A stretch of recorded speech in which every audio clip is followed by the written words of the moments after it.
It started with a phone call. The kind that doesn't just change your day, it rips your entire life apart. I remember staring at the screen, not recognizing the number.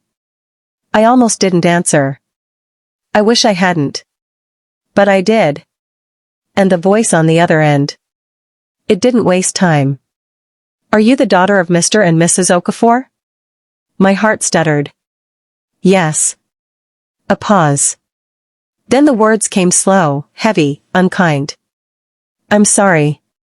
There was an accident. A drunk driver. They didn't make it." That moment didn't feel real. I stood frozen, the phone still pressed to my ear, as if the silence that followed would somehow erase what I'd just heard. But it didn't. The floor gave way beneath me. I dropped to my knees. My mouth opened, but no sound came. Just a raw, guttural cry that scraped its way out of my chest. I screamed into the silence, the kind of scream that doesn't ask for help, it just hurts. And for a moment, I let myself fall. Fall into that black hole of pain and disbelief and helplessness. My whole world had collapsed, and I was free falling through the ruins. But then, I remembered something else. My baby brother. He was just 5. Just a little boy with chubby cheeks and sleepy eyes. He was in school when it happened, probably drawing with crayons or singing songs about numbers. He didn't know. He didn't know that everything had just changed. That our parents, our entire safety net, were gone. That when that school bell rang, no one would be there to pick him up. And he had no one left. No grandparents. No aunts close enough to care. Just me. 28 years old. Married. No kids. Working 2 jobs. And now, the only family my brother had left. I sat there, surrounded by the sound of my own heartbeat, and realized that grief wasn't the only thing I was carrying now. I was carrying him, too. Whether I was ready or not. I wiped my tears with the back of my hand and stood up, legs shaky, breath uneven, but something inside me had shifted. Grief drowned me. But love dragged me back up. And I knew what I had to do. I had to go get my baby brother. I had to bring him home. I told my husband that evening. I couldn't hold it in, the grief, the panic, the weight of it all. The words came out in fragments, broken by sobs, my hands trembling as I tried to explain everything at once. There was an accident. They're gone. A drunk driver. Both of them. My brother. He's just a child. I expected him to hold me. To say something. Anything. But he just stood there, watching me like I was someone he didn't recognize. Not a word. Not even a hand on my shoulder. Later that night, after the silence had stretched on too long and the air between us had grown sharp, he finally spoke. He didn't sit beside me. He stayed standing by the door, arms crossed, voice flat. "We can't take him. He's not our responsibility." The words didn't land at once. They floated in the air for a second, ugly, foreign, before crashing into my chest like a second kind of death. I blinked. What? We can't just take in a child just like that. It's too much. A whole child?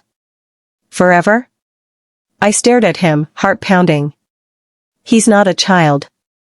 He's my brother. He's 5 years old. He has no one else. He looked away. It's not what I signed up for. That sentence broke something I didn't even know was holding me together. We had no children. No pressing financial crisis. No logical reason to say no except that his heart wasn't big enough. And suddenly, everything I thought I knew about love started to feel like a lie. We had a spare room. We had space. We had history. But we didn't have him. Not really. That night, I couldn't bring myself to climb into bed beside him. Not because we fought. Not because he raised his voice. but because something inside me had shifted. I lay on the couch, curled up under a blanket that smelled like home, and stared at the ceiling in the dark, wondering how a man I once loved could turn away from my own blood. And in that silence, I knew. This wasn't just about my brother. It was about who we were. And who we weren't anymore. The first time I saw my brother in the foster care facility, he ran to me with his arms wide open, barefoot, his cheeks flushed from play, or maybe from crying. He didn't ask where Mom and Dad were. He already knew. He just said, "I waited for you." And then he held me like his little arms could fix everything. From that day on, I visited him every afternoon. I brought snacks, his favorite storybooks, and that old stuffed elephant he used to sleep with. I'd sit cross-legged on the floor, reading aloud as he rested his head on my lap, sometimes too tired to even stay awake through the ending. And every night before I left, he would ask the same question in a whisper. "Can I come home with you yet?" And every time, my throat would tighten. I'd kiss his forehead and say, "Soon." Even when I wasn't sure what soon meant. I knew what I had to do. I just didn't know how to do it without breaking something else. So I started the paperwork. Quietly. Carefully. Behind my husband's back. The forms, the social worker visits, the phone calls, I kept them hidden. I told myself I was protecting our marriage. But deep down, I knew I was just delaying the inevitable. Because I wasn't asking for his approval anymore. I was preparing for his absence. I didn't tell him until he found the adoption packet tucked in my laptop bag, half completed, but full of intention. He stood in the doorway of our bedroom, holding the papers like they burned his hands. "What is this?" I sat on the edge of the bed, heart racing. "I told you. I can't leave him there. He's my brother." "So you just went behind my back? You didn't think I deserved a say?" His voice rose. Mine did too. What started as an argument became a storm. The words flew fast. Accusations. Defensiveness. Pain. "I'm doing this for family, you're tearing this family apart, this family?" I snapped. "It ended the day you decided a 5-year-old wasn't your problem." And then he said it. Plain. Cold. Final. "It's him or me." The room went still. No shouting. No crying. Just the unbearable weight of choice sitting between us like a wall we couldn't climb over. I looked at the man I once promised forever to. And I realized he could walk away from a child who'd lost everything. I couldn't. So I chose my brother. And yes, it broke my heart. But not choosing him would have broken me in ways I couldn't come back from. Taking in my brother wasn't as simple as love. Love wasn't enough, not to the state. They wanted paperwork. Proof. Stability measured in income brackets and square footage. They wanted to know how many hours I worked, how much I earned, if my apartment had enough light and ventilation, if I was mentally sound. And my soon-to-be ex-husband? He didn't just walk away, he fought me. He showed up in court in a suit he barely wore when we were married, and told the judge I was emotionally unstable, making impulsive decisions, and letting grief cloud my judgment.